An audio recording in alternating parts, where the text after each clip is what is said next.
আসসালামু আলাইকুম, কেমন আছেন সবাই? হাজির হলাম নতুন একটি পেইন্টিং ভিডিও নিয়ে। ছবি আঁকতে আঁকতে একটি গল্প আপনাদের সাথে শেয়ার করব। আশা করি আজকের ভিডিওটা আপনাদের ভালো লাগবে। তাহলে চলুন শুরু করা যাক। একদিন একটি মেয়ে তার বাবাকে নিজের জীবন নিয়ে হতাশার অভিযোগ করছিল। সে বলল সে জানে না জীবনে কিভাবে কি করতে হবে।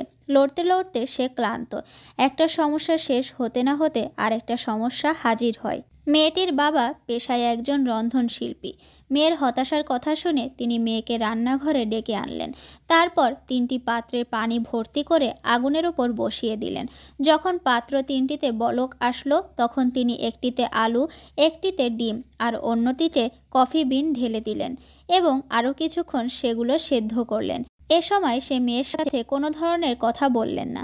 20 মিনিট পর তিনি চুলা বন্ধ করে একে একে প্রথমে আলু উঠিয়ে নিয়ে একটি বাটিতে রাখলেন, ডিম রাখলেন এবং কফি বিন রাখলেন। তারপর মেয়েকে জিজ্ঞাসা করলেন, তুমি এখন কি দেখছো? মেয়েটি উত্তর দিল, আলু, ডিম ও কফি বিন। বাবা বললেন, ভালো করে ধরে দেখো। বাবার কথা মতো ধরে দেখল মেয়ে। আলু নরম হয়ে গেছে। ডিমের খোসা খুলে দেখলো ডিমটি সিদ্ধ হয়ে শক্ত হয়ে গেছে। আর কফি বিন থেকে বের হয়ে আসা ঘ্রাণে তার মুখ হাস্যোজ্জ্বল হয়ে যায়। এরপর বাবার কাছে এসবের অর্থ মেয়ে জানতে চাইলে তার বাবা ব্যাখ্যা করলেন, আলু, ডিম, কফি বিন যদিও একই তাপমাত্রায় ফুটন্ত পানিতে অর্থাৎ একই পরিবেশের সম্মুখীন হয়েছিল, কিন্তু নিজের মতো করে অর্থাৎ ভিন্ন ভিন্ন প্রতিক্রিয়া দেখায়।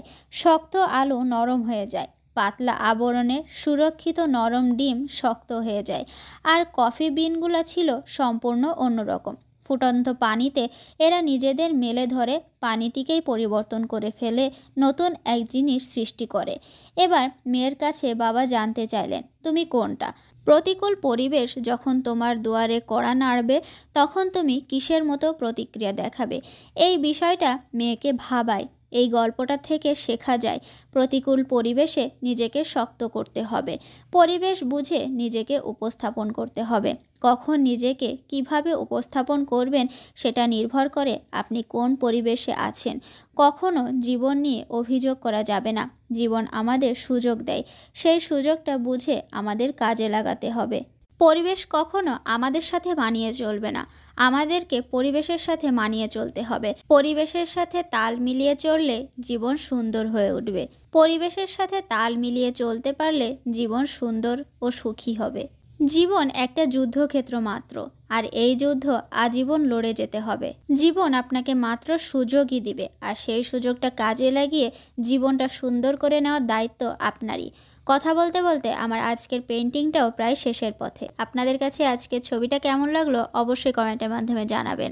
ভিডিওটা ভালো লাগলে আপনাদের পরিচিতদের মাঝে শেয়ার করতে পারেন। আজকে এ পর্যন্তই, ভালো থাকবেন সবাই।